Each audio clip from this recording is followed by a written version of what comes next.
guys, welcome back to my channel. If you're new or simply not yet subscribed, I'm Brittany, and definitely make sure to hit that subscribe button. Before we dive in, I just want to remind you guys of my mystery box giveaway. The drawing will be held on Halloween, and you can enter on every video that I'm posting all of October. How you enter is you like the video, you make sure you're subscribed, and you comment down below what you're going to be for Halloween, and then you're entered. With that, let's dive into our topic for today. So today we're going to be focusing on Clinton Road in New Jersey.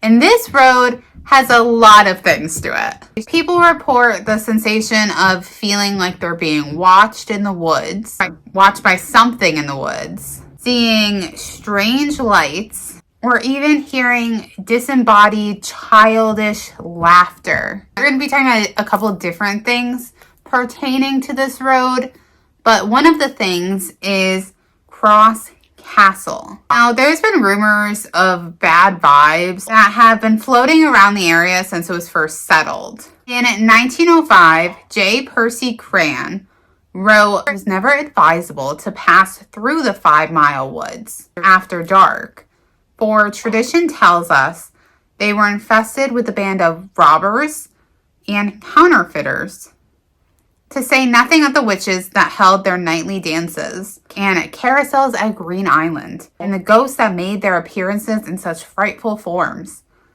that it was more terrifying to the peaceful inhabitants than the wild animals or even the Indians that often passed." So there was a time that there was an actual castle in the woods of Clinton Road, or Cross Castle, which is how most locals refer to it, named for the man that had built it, Richard J. Cross. But Cross himself and his family actually called the place Bear Fort, which was named after the mountain that it was settled in. In 1904, Cross had bought heavily forested land around Newfoundland, New Jersey, and he began to construct this castle-like mansion.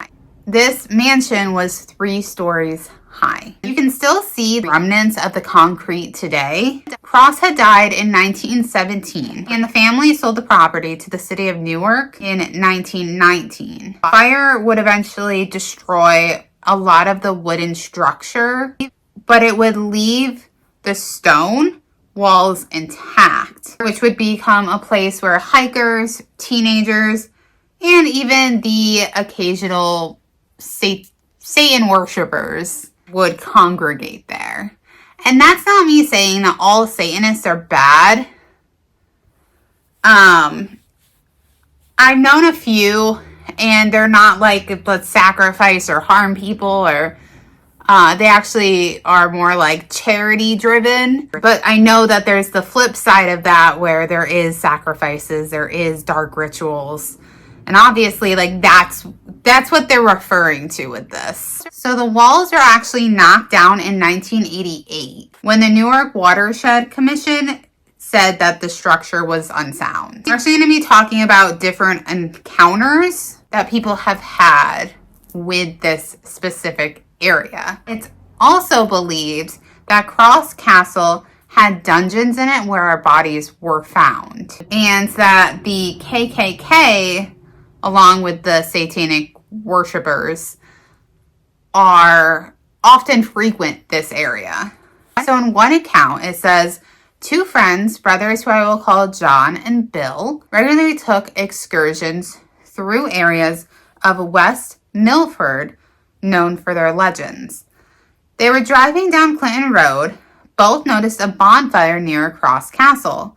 As they drew closer, they saw a group of people dressed in robes around a bonfire. They could make out the leader, who was dressed in typical KKK regalia. One of the members of this meeting spotted them and called out to stay where they were.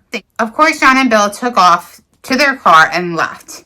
Their hooded friends got into the vehicle and began chasing them.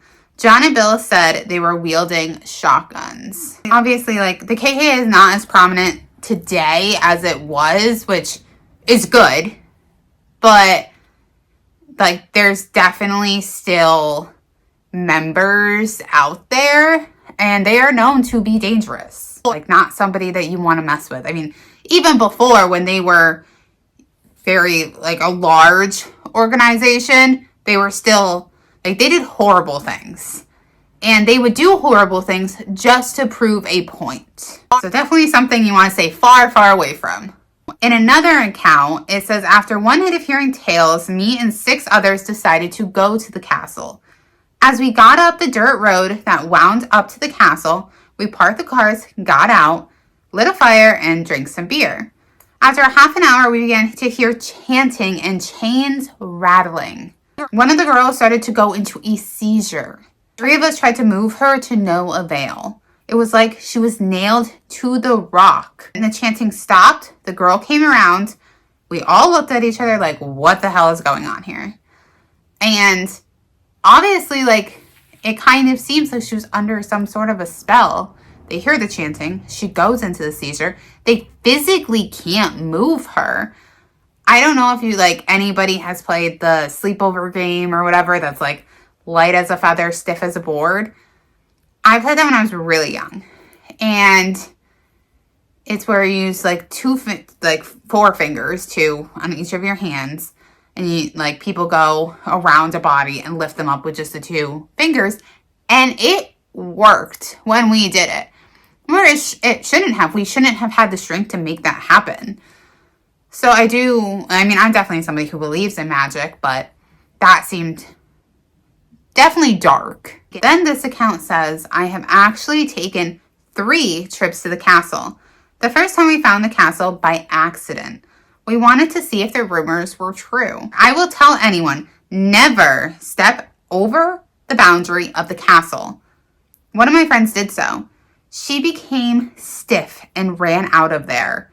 She said she saw something in her head, a little boy being slaughtered.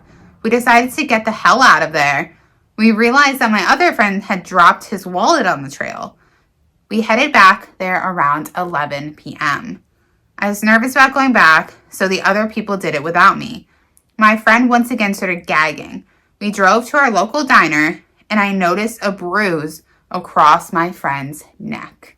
So there's definitely something really dark happening there.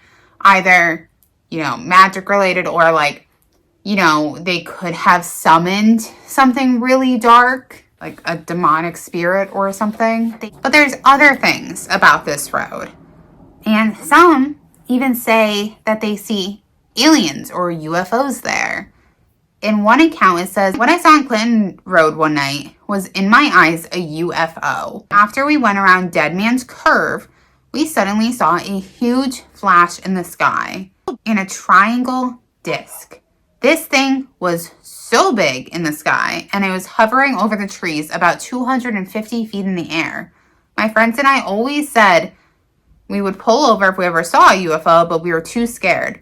After about 5 minutes, it disappeared and we took off. The other thing is there is a place on the road that's called Dead Man's Corner, which I think is what they're referring to, Dead Man's Curve.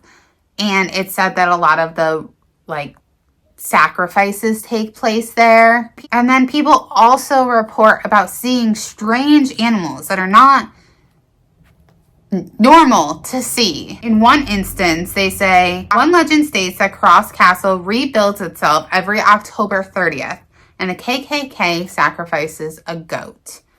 I get scared every time I go down the road that leads to that area, because the one time I went, there was a strange figure chasing our truck out of Clinton.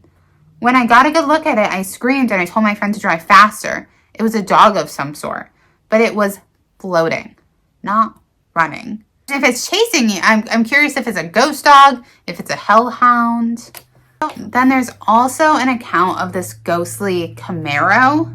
This girl was racing down Clinton Road towards Route 23 in her blue 1988 Chevy Camaro. She slammed right into the cement divider on the sharpest turn on Clinton Road and was killed instantly.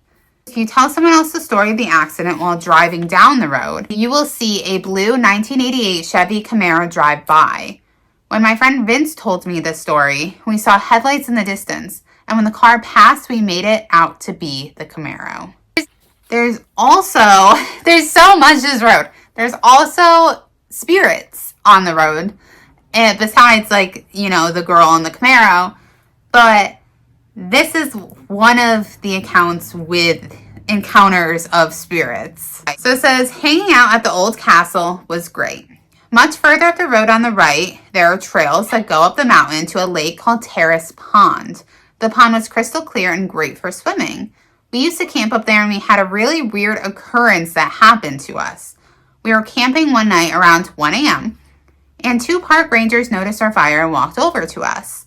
They were concerned about the fire and the drinking, etc. We asked if our vehicles would be okay where they were and asked if they would be ticketed. They said they were fine and no ticketing would be carried out. In the morning, we ventured down the mountainside and approached our cars, and there were 2 summons per car. West Milford Police and Newark Watershed authorities approached us, and we asked about the park rangers, and they looked bewildered. We then told them that we were speaking with 2 younger men, and they said that we were okay to stay in camp, or that our vehicles were okay, and that we would not be fined. One of the Newark Watershed authorities replied, "What did these park rangers look like, and what were they wearing?" We described their appearance, and the authority told us that there were no park rangers patrolling the property anymore. And the 2 men we saw that night were killed on patrol in 1939. We didn't know what to say. Did we imagine this? Why was the authority questioning the description? Did he know these men when they were alive? Are we the only people that have encountered these rangers? And along with the sacrifices and stuff, there was an account that says, I was coming home one night with a friend, and we approached the curve located in the middle of Clinton Road. There, laying in the road, was someone in a body bag. The blood could be seen on the bag. I put the car in reverse and went back the way I came. We called the police. They found nothing. No blood, no body, no trace of anyone, which is insane. And then this person says, the first and most important fact is that this road is not a joke. Many of the stories you heard are not rumors. In fact, most of them are true. However, every story does have exaggerations. The facts are that many dismembered bodies are found in the woods off of Clinton Road. Cross Castle did exist, and if you go to the wrong place, you will be chased. The KKK does have gatherings there, and there is Satan worship. There are strange animals there, and no one knows what they are. Many people have a theory that some of the survivors from jungle habitat have interbred. There is one more location on Clinton Road that I want to talk about. And that is, there's 2 bridges on Clinton Road. And it's unsure which bridge this happens at, but this is the most common ghost story of Clinton Road. And it's about a dead young boy that likes to hang out under a bridge. And he will return coins to you after you throw them into the water. So we have a couple encounters about people who have encountered this ghost boy. And the first one says, if you ever decide to travel down Clinton Road at midnight, stop at the bridge by Dead Man's Curve. As the story goes, if you sit on the bridge and throw pennies into the river, the ghost of a young boy will throw them back to you. We found the bridge on Clinton Road that was said to have started the rumor. Years before any of us heard about the road, a boy was challenged by his friends to stand on the bridge as they drove to Route 23 and back. Unfortunately, by the time the friends returned from driving to the highway, they found their friend dead. There is a bridge painted as a memorial to him. I don't know why he passed, but that's horrible. Someone said, another rumor of Clinton Road is that if you throw a penny into the lake, the next morning, the penny will be on the road. Supposedly, there was a kid that drowned there trying to get a ball or something, and the kid is supposed to appear at night and pick up the penny and put it on the ground. And this person says, my friends and I decided to find out for ourselves what is true and what is not. We went to the bridge and threw a quarter off. Not a minute later, you hear the bloop, as if you dropped the quarter in again. The water filled with ripples and a child's reflection appeared. I flew back to the car. That scared all of us. And then the last account. I went up to Clinton Road with 2 friends of mine. The really weird legend is that of the little boy. The story I heard was that a little boy was hit by a car and killed on the bridge. When he went to pick up a quarter he saw on the ground. The legend is that you get out of the car and you stand on the bridge, you will see a quarter drop. And if you bend down to pick it up, the little boy will push you into the lake to save you from being hit by the car. So it seems like a lot of the things on this road are really dark, but this little boy isn't. And it seems like the park rangers aren't really either. But the strange animals, the KKK, the satanic rituals, the sacrifices, the dismembered bodies. I mean, it's definitely something that I would be very wary of if you decide to travel down this road. If you've ever been down this road and had any experiences, I would love to hear them. And if you have any paranormal experiences in general and want to share them with me, you can email me at brittanybriereghost@gmail.com. I would love to read them. Make sure to like this video, hit the subscribe button, and until next time, love you guys. Bye.